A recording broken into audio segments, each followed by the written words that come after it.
Il y a plusieurs semaines, j'ai reçu un commentaire sur les réseaux sociaux qui m'a interpellé et qui m'amène à vous présenter cet épisode aujourd'hui. Sur l'Instagram de Courir Mieux, j'avais partagé un extrait de mon interview de Jean-Philippe Choumi, où il parlait du plaisir qu'il pouvait trouver dans l'ultra trail, de ce qui lui plaisait, dans ses efforts particulièrement. Et il y a un utilisateur qui a commenté, je cite, « Bande de drogués ». Bon, des commentaires nuls, j'en ai à l'appel, mais celui-là, il m'a quand même interpellé, parce que c'est quelque chose qu'on entend souvent en fait en réalité. Je trouve que sociétalement, les volumes d'entraînement élevés, et les courses avec des kilométrages et des dénivelés qui sont conséquents, comme les ultra trails, ils sont vite associés à des croyances autour de l'addiction au sport, à l'entraînement, aux courses ou au trail au sens large. D'ailleurs, j'imagine que c'est pas spécifique au trail et à l'ultra. Je pense que ça doit également être vécu par des pratiquants de cyclisme, de triathlon par exemple, qui sont également des sports où les volumes d'entraînement augmentent rapidement, et pareil pour les compétitions. Et c'est vrai que je parle beaucoup de volume parce que j'ai pas l'impression que ce genre de croyance serait adressé à quelqu'un s'entraînant pour un format court, ou par exemple pour quelqu'un qui s'entraînerait 5-6 heures par semaine.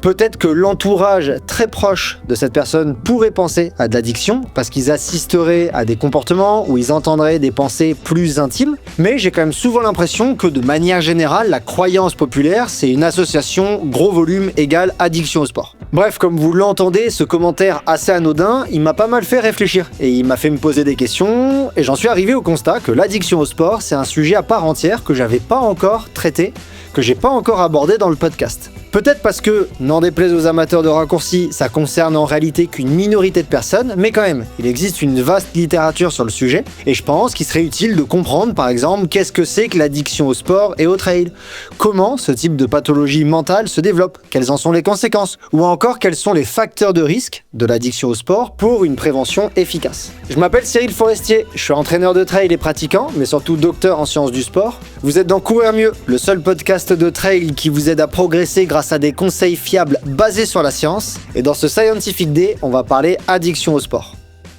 Avant de commencer, je remercie Suunto, partenaire de Courir Mieux pour la saison 2 du podcast. Suunto, c'est du matériel de pointe pour vos aventures outdoor et vos entraînements quotidiens, et c'est les montres qui m'accompagnent depuis de nombreux mois pour préparer tous mes objectifs. Mais cette fois, plutôt que de discuter comment préparer ces objectifs, dans cet épisode avec Suunto, on vous propose de mieux comprendre si votre pratique est saine ou pas.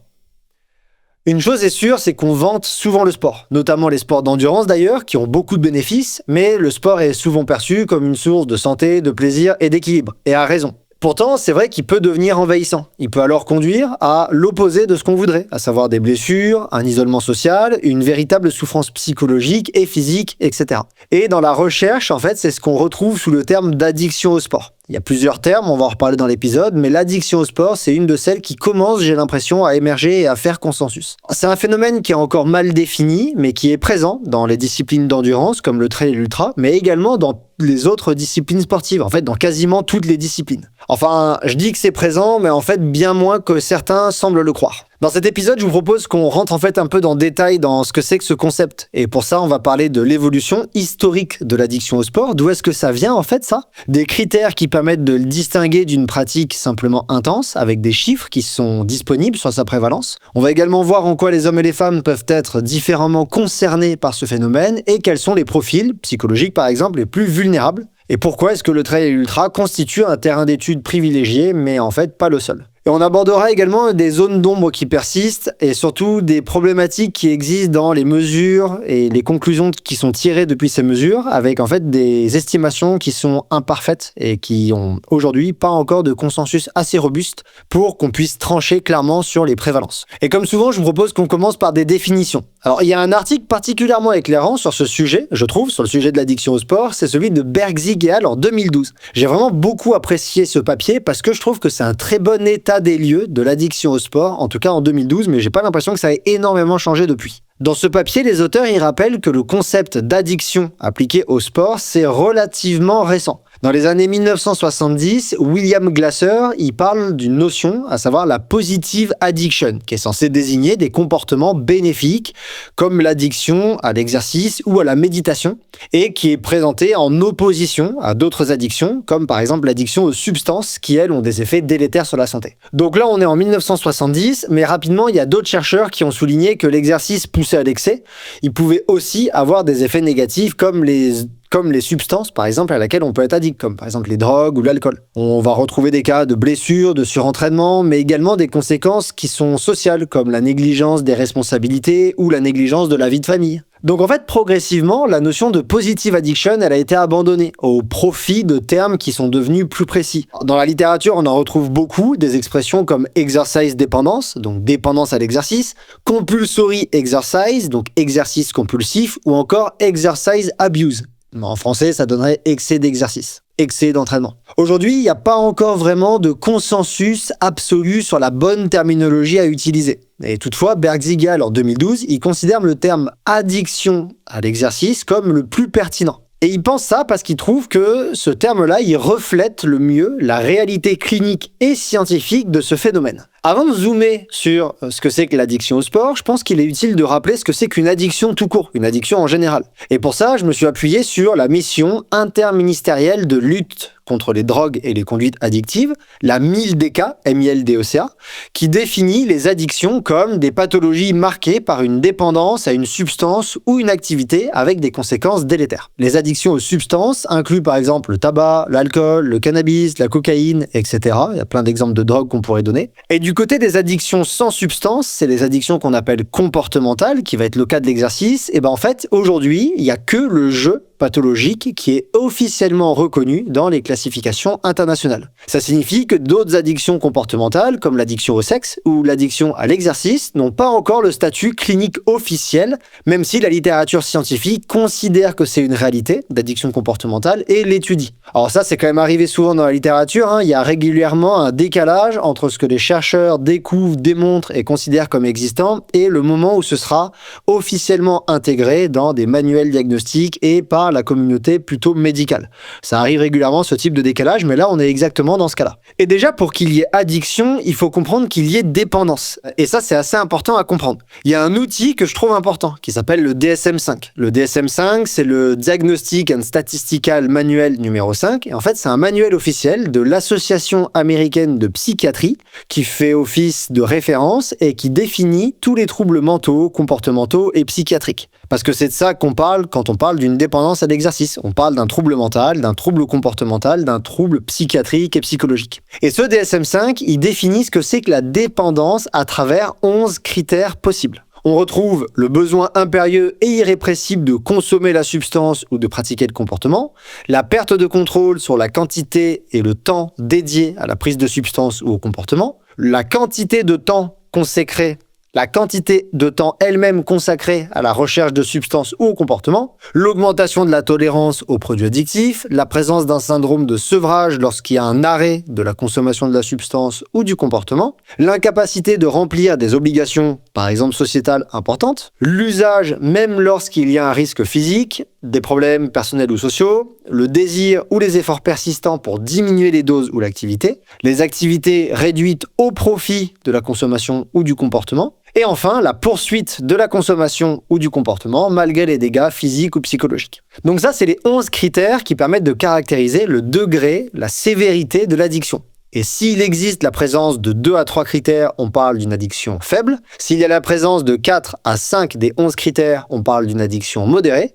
Et enfin, si on parle de 6 critères ou plus, on parle d'une addiction qui est sévère. Donc je pense que l'addiction et la dépendance, c'est clair pour tout le monde. Et du coup, l'addiction au sport, elle s'inscrit dans le champ, on l'a dit, des addictions qu'on appelle comportementales. Il n'y a pas de substance, c'est le comportement. On reviendra dessus dans la partie 2 de l'épisode, mais là on va rester sur la définition d'addiction comportementale. Donc une addiction comportementale, c'est un comportement qui procure du plaisir ou un soulagement face à une tension interne, mais qui se maintient malgré des conséquences négatives et qui s'accompagne d'une perte de contrôle. Ça, c'est la définition officielle. Et comme pour d'autres formes d'addiction, il y a plusieurs critères, parfois spécifiques, qui sont utilisés pour caractériser l'addiction comportementale. On retrouve par exemple l'importance excessive accordée à l'activité, la modification de l'humeur, le développement d'une tolérance, la présence de symptômes de sevrage, l'apparition de conflits personnels et par exemple la tendance aux rechutes. Donc ça, c'est des manifestations, des dimensions qui permettent de distinguer une pratique sportive qu'on va dire simple, mais intense, où on s'entraîne beaucoup, on passe beaucoup de temps dans l'activité, d'un véritable trouble de l'addiction, d'un comportement qui va être addictif avec dépendance. Joubono et Al, en 2022, ils rappellent que si l'exercice physique il est reconnu pour ses effets positifs sur la santé, il peut, quand il est pratiqué de manière excessive et incontrôlée, entraîner des conséquences délétères d'ordre physique et psychologique,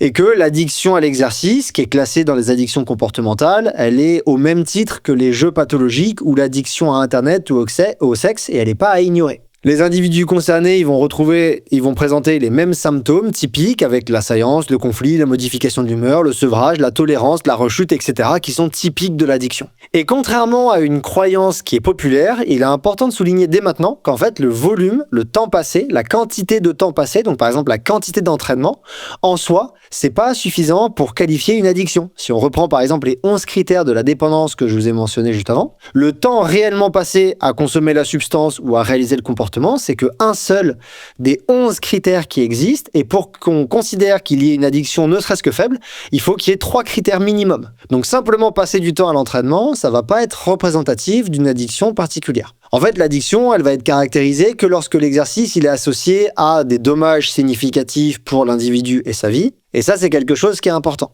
Malheureusement, bien que le champ il ait suscité un grand intérêt, aujourd'hui, l'absence de résultats convergents et le manque de preuves empiriques robustes concernant l'addiction au sport, ça a empêché l'inclusion officielle de l'addiction à l'exercice dans le DSM-5. Ça va peut-être évoluer quand le DSM-6 sera publié, mais ça souligne que, en fait, c'est encore un concept qui est débattu dans le consensus scientifique. Ce trouble est encore débattu, et que même si de plus en plus on retrouve des travaux là-dessus, c'est peut-être pas quelque chose sur laquelle tous les chercheurs du champ s'accordent. Et il y a également quelque chose qu'il faut distinguer et qu'il faut garder en tête. C'est Bergzig et Al, encore une fois, en 2012, qui en parle. C'est le fait qu'il existe en fait 2 formes possibles d'addiction à l'exercice. L'addiction primaire et l'addiction qu'on va appeler secondaire. Dans le premier cas, l'addiction primaire, le sport, c'est l'objectif central de l'addiction. L'individu, il poursuit l'entraînement de manière compulsive et le comportement addictif, il se manifeste comme une véritable dépendance comportementale, autonome, toute seule, isolée, où l'exercice, l'entraînement, le sport, ça constitue la finalité. La personne, elle est addicte pour le sport lui-même. Ça, c'est l'addiction primaire et c'est à distinguer de l'addiction qu'on appelle secondaire, qui, elle survient lorsque la pratique excessive, c'est en fait non pas la cause, mais la conséquence, ou en tout cas le symptôme d'un autre trouble. Le plus souvent, un trouble du comportement alimentaire, comme l'anorexie ou la boulimie, ou une obsession, quelle qu'elle soit, de l'image corporelle. Et en fait, dans ce cas-là, l'exercice, il n'est pas recherché pour lui-même. L'addiction au sport, elle n'est pas pour elle-même, elle n'est pas autonome, mais l'exercice, il est utilisé comme un moyen de contrôle, par exemple du poids pondéral, ou un moyen de compensation, en complément, par exemple, d'un régime alimentaire strict. Donc les manifestations cliniques, elles peuvent être proches, avec beaucoup de temps passé, des sentiments de sevrage si la personne ne pratique pas d'activité physique, etc., plein de critères de la dépendance. Mais en fait, les origines, elles diffèrent. C'est pas pour les mêmes raisons que la personne est addicte au sport. Et c'est ce qu'on appelle une addiction secondaire. Dans la suite de l'épisode, on va surtout parler d'addiction au sport primaire. Une question importante à traiter et que j'imagine vous avez très envie qu'on aborde dans cet épisode, ça va concerner la fréquence de l'addiction au sport. Autrement dit, sa prévalence. Est-ce que c'est un phénomène qui est rare ou qui est répandu dans les pratiquants d'endurance, etc. Alors, les estimations, elles varient en réalité considérablement selon les études et on va le voir après, surtout selon les outils utilisés. Bergzig et Al, toujours eux, en 2012, ils résument que certains travaux portent cette dernière à 52% de personnes addictes au sport chez les triathlètes, 25% chez les coureurs et 26% chez les coureuses. Il rappelle tout de même que parallèlement, il y a d'autres travaux qui parlent de 3% chez les ultramarathoniens à risque et de 3% également chez les sportifs en général. Donc on a des chiffres aussi extrêmes qui peuvent parler de 50% et d'autres qui peuvent parler de 3%. Déjà, ça interroge. On va essayer de comprendre pourquoi. Il y a une étude que je trouve de grande qualité sur le sujet, qui est celle de Di Lodovico et Al, publiée en 2019. Donc c'est une méta-analyse, ils ont conduit une revue systématique avec méta-analyse qui a compilé 48 études observationnelles. Et dans ces études, il y a les 2 outils principaux de dépistage de l'addiction à l'exercice, au sport, qui ont été utilisés. Il s'agit d'une part de l'Exercise Addiction Inventory, le EAI, et d'autre part de l'Exercise Dependence Scale, l'EDS. Je vous précise juste d'ailleurs que les 2 outils existent en version validée en français et sont disponibles avec des liens qui sont dans l'article version écrite présent sur le site courirmieux.fr, courir-mieux.fr. Donc si jamais vous voulez voir à quoi ressemblent ces 2 échelles, vous pouvez aller voir sur le site et regarder si vous avez envie de répondre aux questions, pourquoi pas. Mais en tout cas, dans cette méta-analyse de Di Lodovico et Al en 2019, ils ont regroupé des études qui avaient utilisé l'un ou l'autre. Et les résultats, ils montrent que les disciplines d'endurance, elles présentent les prévalences les plus élevées, mais avec des estimations différentes, encore une fois, selon l'outil de mesure. Lorsque c'était l'Exercise Addiction Inventory qui était utilisé, la proportion de sportifs considérés à risque atteignait 14,2% chez les athlètes d'endurance, contre 10% dans les sports collectifs, 8% chez les pratiquants de fitness et 6% dans les disciplines de force. En revanche, avec l'Exercise Dependency Scale, les chiffres sont beaucoup plus bas pour l'endurance, 3,5% seulement. Et ça place cette catégorie derrière les sports collectifs, 15%, les disciplines de force, 11% et le fitness, 6%.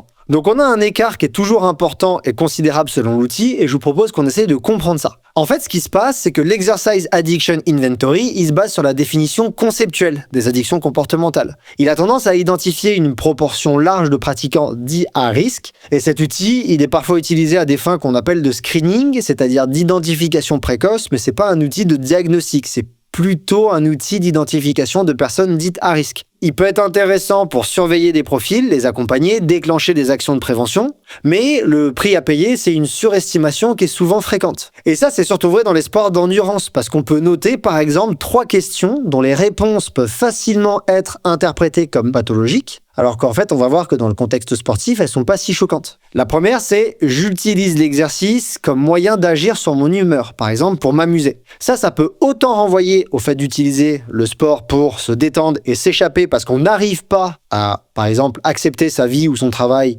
sans pratiquer une activité physique, mais ça peut également renvoyer simplement au plaisir qui est pris dans la pratique et à ses bienfaits sur la santé mentale, qui est largement documenté et même recommandé d'ailleurs dans la littérature à cette fin dans le milieu médical, par exemple pour réduire le stress. Une autre question, c'est au fil du temps, j'ai augmenté la quantité d'exercices physiques que je pratique. Ça peut simplement refléter qu'en fait on s'est entraîné et on a augmenté notre niveau dans le sport pratiqué, donc on s'entraîne plus. La dernière question qui m'a interpellé, c'est si je réduis drastiquement mon activité physique pendant un temps, je finis toujours tôt ou tard par revenir au même rythme qu'avant. Ça, en fait, ça peut juste refléter une habitude de pratique et pas un comportement compulsif. Je sais pas vous, mais moi, pendant les fêtes, je réduis drastiquement mon activité physique parce que simplement j'ai plus de temps en famille, généralement. Et très rapidement, quand les fêtes sont passées, je reviens à mon niveau d'habitude. J'ai pas l'impression que ça représente quelque chose de compulsif ou d'addictif. Et de l'autre côté, l'Exercise Dependence Scale, il s'appuie, lui, directement sur les critères de la dépendance du DSM-4, donc la version précédente du DSM-5 dont on a parlé juste avant. Ça rend cet outil beaucoup plus strict, beaucoup plus précis, et ça conduit à des prévalences qui sont plus faibles, certainement beaucoup plus proches de la réalité. Au final, ces deux outils, ils sont intéressants et complémentaires. Cette méta-analyse, elle met en évidence à la fois la vulnérabilité particulière des pratiquants des sports d'endurance avec l'EAI, qui peut alerter et justifier éventuellement des campagnes de prévention. Mais cette étude, elle montre aussi que la prévalence réelle de dépendance au sport d'endurance, elle est faible, et que très souvent, si on vous avance des scores très élevés d'addiction et de dépendance au sport, il est très probable que ça vienne en fait d'une échelle qui surestime largement cette prévalence. Et une autre question que j'aimerais éclairer, c'est est-ce que les hommes sont plus à risque, plus dépendants que les femmes? La revue de littérature de Dumitru et al. En 2018, elle s'est intéressée aux différences hommes-femmes dans l'addiction au sport. Et elle montre que la prévalence semble en moyenne légèrement plus élevée chez les hommes que chez les femmes. Avec l'Exercise Addiction Inventory, les études elles retrouvent généralement des taux qui sont compris entre 10 et 20% chez les hommes et entre 6 et 16% chez les femmes. Et avec l'autre échelle qui est un petit peu plus stricte et certainement plus proche de la réalité de la vraie dépendance, elles sont plus basses avec toujours une différence, 3 à 8% chez les hommes et 1 à 6% chez les femmes. Les auteurs ils notent quand même qu'il y a quelques exceptions qui existent. Chez les triathlètes par exemple, il y a Youngman et Simpson en 2014 qui rapportent 22% de femmes à risque contre 18% d'hommes. Et il y a d'autres études sur le marathon qui retrouvent des différences moins grandes entre les sexes. Ces auteurs ils considèrent que ça suggère que lorsque les femmes s'engagent fortement dans ces disciplines à forte charge d'entraînement, leur risque de comportement compulsif peut devenir comparable à celui des hommes. Enfin, les résultats ils suggèrent que les différences de genre sont surtout qualitatives en fait, et pas tant quantitatives. Je m'explique. Les hommes, ils sont plus souvent décrits comme présentant une addiction qu'on appelle primaire à l'exercice, c'est-à-dire pour la pratique elle-même. Alors que chez les femmes, apparemment, la pratique excessive, l'addiction serait associée à d'autres problématiques, en particulier liées aux troubles du comportement alimentaire, qui eux sont plus présents chez les femmes, et donc on aurait plus d'addictions secondaires. Donc c'est peut-être pas tant une quantité d'addiction au sport qui diffère entre les sexes, mais une qualité, une raison, le pourquoi dont on est addict au sport qui diffère entre les hommes et les femmes. Un autre aspect de l'addiction au sport qui me semble vraiment important à aborder dans cet épisode, ça va concerner ses déterminants. En fait, sans être alarmiste, j'ai le sentiment qu'en ayant connaissance des éléments qui favorisent cette addiction au sport, il sera plus facile d'être alerte sur ce trouble, soit pour nous-mêmes, soit pour notre entourage, et ainsi de faire de la prévention qu'on va dire plus efficace. Il y a une étude qui a été menée par Masserial en 2021 que je trouve intéressante pour répondre à cette question. Elle a examiné les déterminants de l'addiction à l'exercice chez 248 coureurs de fond, qui étaient âgés de 39 ans en moyenne environ, et c'était 53% d'hommes. Ils avaient tous participé à au moins un semi-marathon dans l'année écoulée, et ils ont utilisé un outil qui est pas très répandu, qui est le Running Addiction Scale, donc un outil spécifique d'addiction à la course à pied. Et ils ont également mesuré dans cette étude l'identité athlétique. De manière simplifiée, c'est une dimension psychologique, c'est un trait de personnalité, si vous voulez, qui va représenter le degré avec lequel une personne, vous et moi, se définissons fortement comme sportifs, avec un rôle central du sport pour notre personnalité, pour notre image de soi, ou pas. Et les analyses statistiques, elles révèlent qu'il y a 3 variables qui sont significativement corrélées à un score plus élevé d'addiction à la course à pied.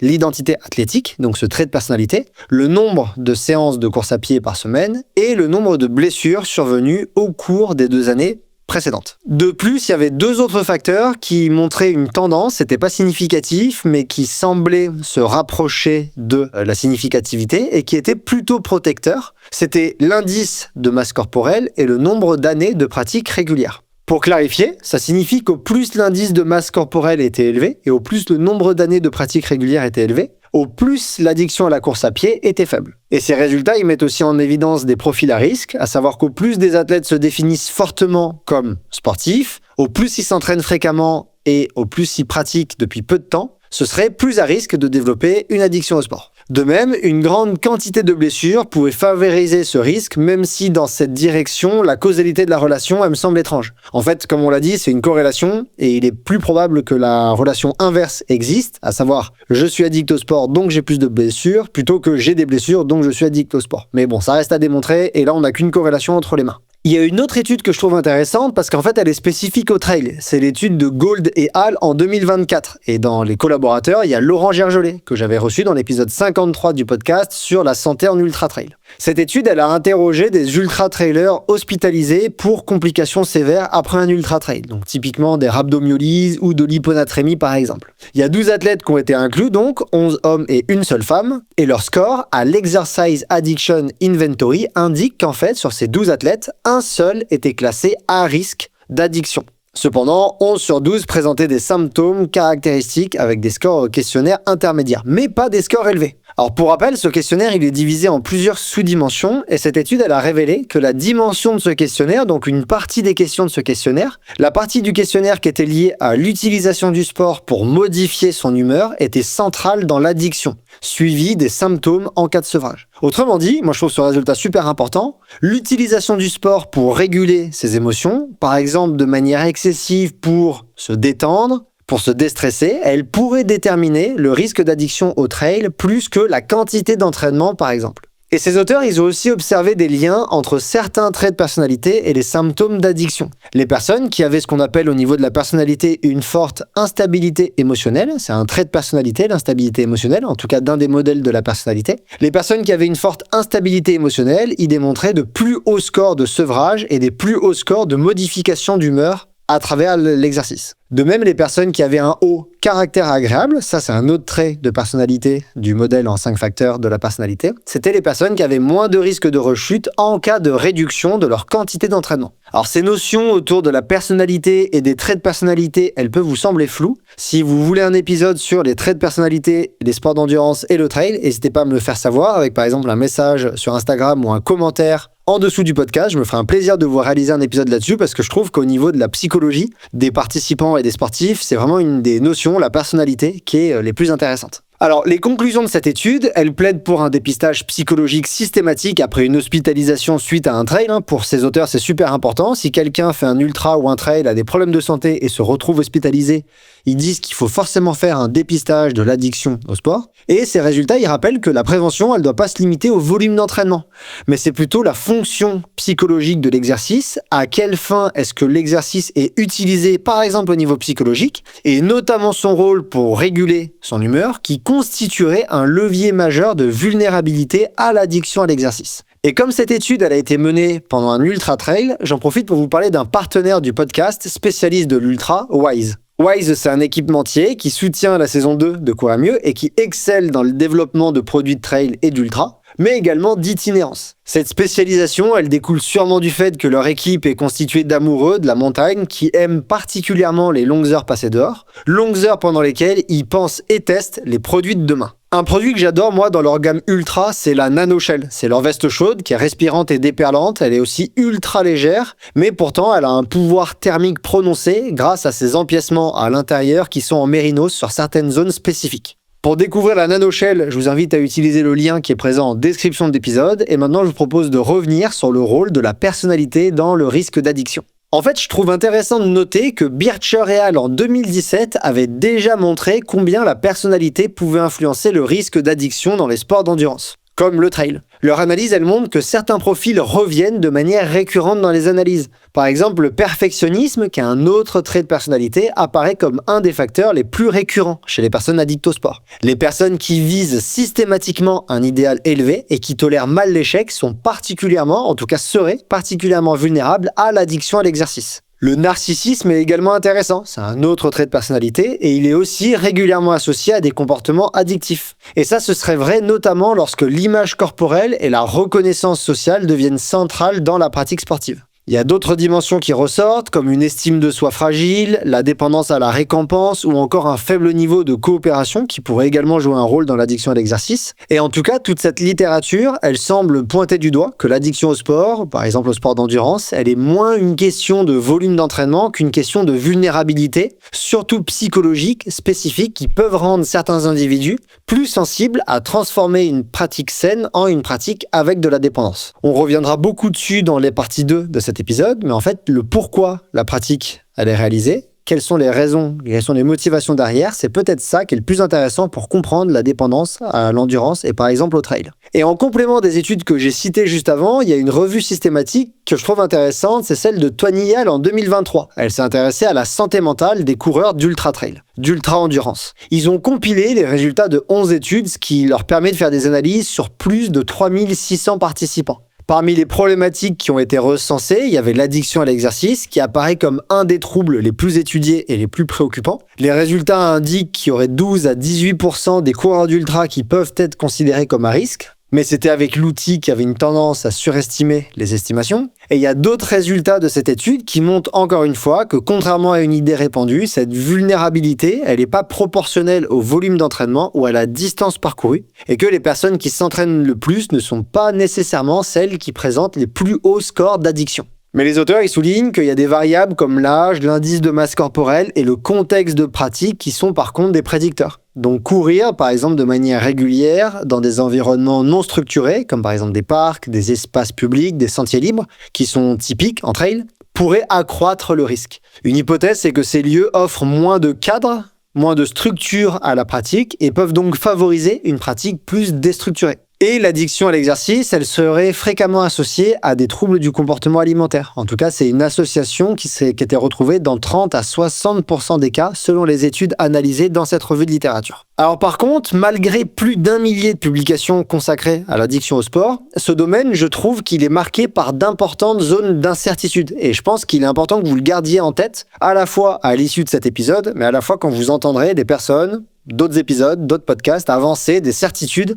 sur l'addiction au sport. En tout cas, ça, c'est ce que défendent Weinstein et Szabo assez récemment, en 2023. D'abord, ils avancent qu'il n'existe pas de critères diagnostiques officiels. Donc l'addiction à l'exercice, elle n'est pas reconnue dans le DSM-5, faute de preuves convergentes sur ses manifestations et ses symptômes. Ensuite, la plupart des études reposent sur des questionnaires auto-rapportés. Ces questionnaires, déjà, ils sont pas spécifiques à l'exercice et à l'activité physique, et ils peuvent confondre un fort engagement dans l'endurance avec une véritable dépendance. De plus, ces outils, ils distinguent pas clairement l'addiction primaire de l'addiction secondaire, ce qui est problématique. Et ils peuvent surestimer les prévalences, on en a parlé. On a un écart important selon l'instrument de mesure. L'Exercise Addiction Inventory, il identifie une proportion élevée de sportifs à risque, entre guillemets, mais son approche, elle est large et elle pose question. Et il y a certaines questions, on l'a dit avant, comme augmenter progressivement la quantité de temps passé dans l'activité, donc d'entraînement, qui peuvent être interprétées à double sens, et traduire parfois des comportements sains et attendus chez un sportif qui s'investit dans la pratique et qui s'améliore,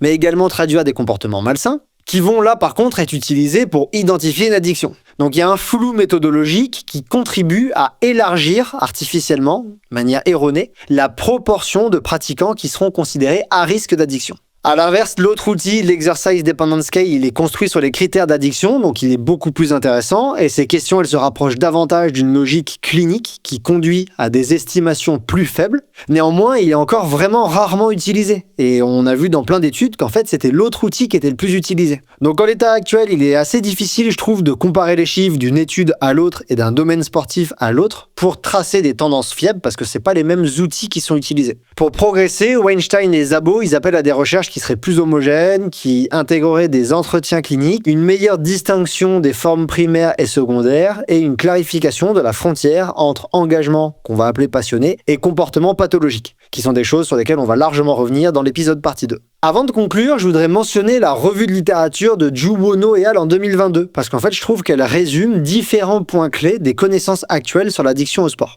Cette revue, elle met en évidence que l'état des connaissances, il est contrasté. Ça, on va pas revenir dessus. Sur le plan des différences de genre, la majorité des études ne révèlent pas d'écart significatif entre les hommes et les femmes, même si certains travaux, parfois assez isolés, suggèrent un risque accru, parfois chez les hommes, parfois chez les femmes. Il y a d'autres facteurs, par contre, qui apparaissent comme consistants, qu'on retrouve souvent. Les athlètes à risque d'addiction, ils présentent souvent un IMC plus bas. Ils ressentent aussi souvent une pression accrue de l'entourage sportif et ils rapportent un soutien social, un accompagnement, le sentiment de se sentir soutenu, plus bas. Le type de sport, il pourrait également intervenir. Il y a certaines études qui suggèrent une vulnérabilité plus forte dans les disciplines individuelles. Les motivations liées à la compétition et au statut social, à quel point vulgairement ça va nous faire briller de pratiquer un sport comme le trail, ça ressort comme des corrélats positifs au risque d'addiction. Et il en est de même pour le niveau de compétition. Les athlètes professionnels y rapportent généralement des scores plus élevés que les pratiquants amateurs. Il note aussi, ces auteurs, que l'addiction, elle s'accompagne d'une sévérité accrue des symptômes. On retrouve les mêmes symptômes, à savoir le sevrage, la perte de contrôle sur la pratique, la réduction du temps pour d'autres activités,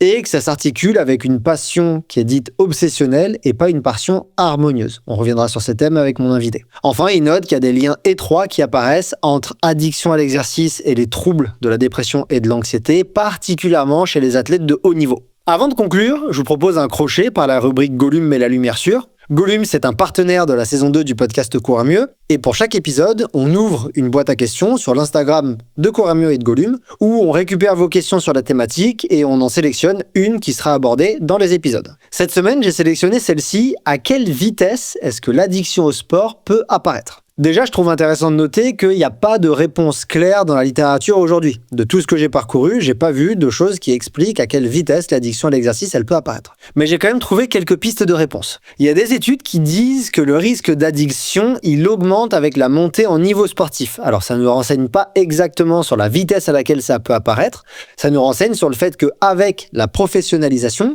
les enjeux augmentent et on se retrouve dans une période où l'apparition de l'addiction au sport, elle peut augmenter considérablement. Ça peut être un moment également où il y a plus de détachement social, il y a moins d'investissement dans des activités parallèles et un investissement plus fort dans l'activité sportive uniquement. Et donc là, on aurait un processus qui va favoriser une accélération de l'addiction à l'exercice, qui peut déclencher l'addiction à l'exercice. Ça pourrait arriver plus vite chez des sportifs avec des niveaux élevés que chez des sportifs avec un niveau amateur à cause de l'engagement dans la pratique. Mais je voulais prendre 2 secondes pour contraster ce résultat et d'ailleurs aborder quelque chose qui est en lien avec tout ce qu'on a discuté dans l'épisode, cette fois avec mon expérience, ma casquette de coach, d'entraîneur, puisque je suis également coach de personnes qui pratiquent du trail et des personnes qui pratiquent à différents niveaux. J'ai autant des amateurs que des personnes qui performent et qui courent très fort. Et en fait, ce que je vois, c'est que je vois pas vraiment, en tant que coach, de différence d'engagement dans la pratique en fonction des niveaux. J'ai même des personnes qui sont de bas niveau, qui pratiquent beaucoup plus, qui sont beaucoup plus engagées et qui pensent,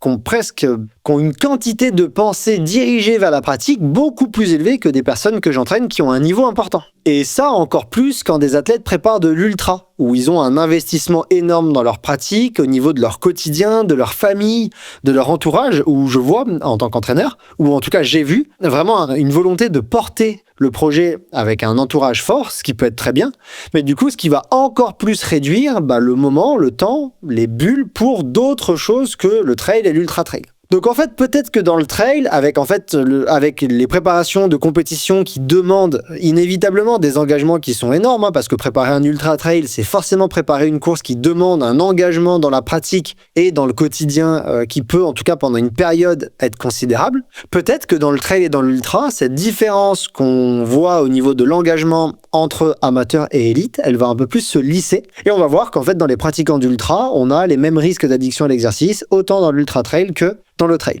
Mais en tout cas, moi, avec ce que je vois pas spécialement cette différence, alors que moi et Margot, on commence à avoir quelques athlètes et on en discute. Et il faut garder à l'esprit que l'addiction au sport, des auteurs qui en parlent, c'est juste une addiction. C'est-à-dire que c'est exactement pareil qu'une addiction à l'alcool, au tabac, à ce que vous voulez. Il n'y a pas de positive addiction. Une addiction, c'est négatif. Et comme toute autre source d'addiction, on va avoir certaines personnes qui développent très vite une dépendance et d'autres qui sont résistantes à la dépendance. Ça aussi, on en reparlera dans la partie 2 de l'épisode. Donc, il va y avoir un rôle de la sensibilité individuelle et des personnes qui vont développer une addiction beaucoup plus vite que d'autres, et je pense pas qu'on puisse donner une réponse sur à quelle vitesse ça se développe en moyenne. Je pense qu'il faudra accepter, tous et toutes, pratiquants et pratiquantes, d'être prudents et alertants avec notre entourage, avec par exemple des personnes qu'on fréquente dans la pratique. Si on est dans l'entourage de ce genre de personnes et pas la personne directement concernée, il va falloir être prudent, alertant à ce moment où on a l'impression, pour nous, pour les autres, que la pratique, elle devient plus importante que tout, que la vie de famille, que les autres loisirs, que les autres passions, etc. Et d'ailleurs, j'y pense, mais peut-être que entretenir d'autres passions que le sport, d'autres passions que le trail, c'est peut-être un des meilleurs garde-fous à l'addiction à sport. Par exemple, entretenir une passion pour la lecture, la musique, la poterie, les musées, les concerts, le cinéma, les jeux vidéo, peu importe. Peut-être qu'avoir d'autres sphères passionnantes dans la vie, ça c'est un des garde-fous importants pour prévenir l'addiction au sport. Mais je me suis peut-être un petit peu éloigné de la question originale, je suis désolé. Bref, en conclusion, l'addiction au sport, c'est à la frontière entre passion, investissement sérieux et en fait trouble pathologique du comportement. Les études, elles montrent que dans les disciplines d'endurance comme le trail et l'ultra, le phénomène, il existe, c'est une réalité. Mais la prévalence des cas diagnostiqués reste relativement basse, surtout quand on utilise les outils les plus robustes, à savoir 3,5%, ce qui est inférieur aux prévalences observées dans d'autres sports comme le fitness, qui est environ à 6%. Je trouve important de rappeler que c'est pas la quantité d'entraînement qui définit l'addiction, et encore moins le plaisir pris à la pratique, pour revenir sur le commentaire que j'avais reçu sur l'extrait de Jean-Philippe Choumi.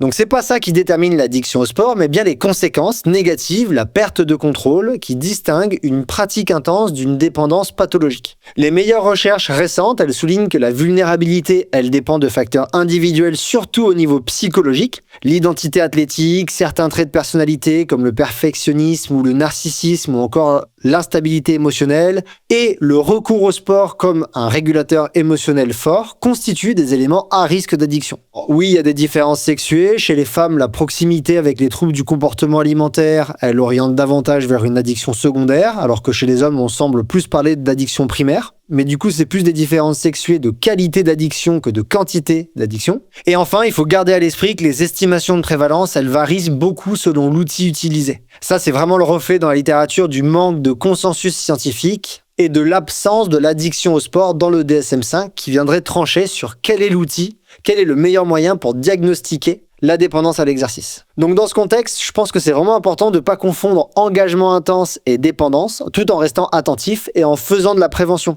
Il faut garder en tête qu'il n'y a qu'une minorité d'athlètes qui basculent dans des comportements réellement addictifs avec des conséquences délétères. Pour le coureur ou la coureuse d'endurance, la vigilance, pour moi, ça consiste à surveiller la place que prend le sport dans sa vie et maintenir un équilibre entre plaisir, progression et autres sphères dans la vie qu'on va appeler normale. C'est d'ailleurs sans doute une condition pour que la passion reste une source d'épanouissement, reste une source de plaisir, que le sport reste une source de plaisir et ne devienne pas une contrainte ou une béquille sur laquelle on ne sait plus marcher et on ne sait plus vivre parce qu'on n'a plus d'exercice.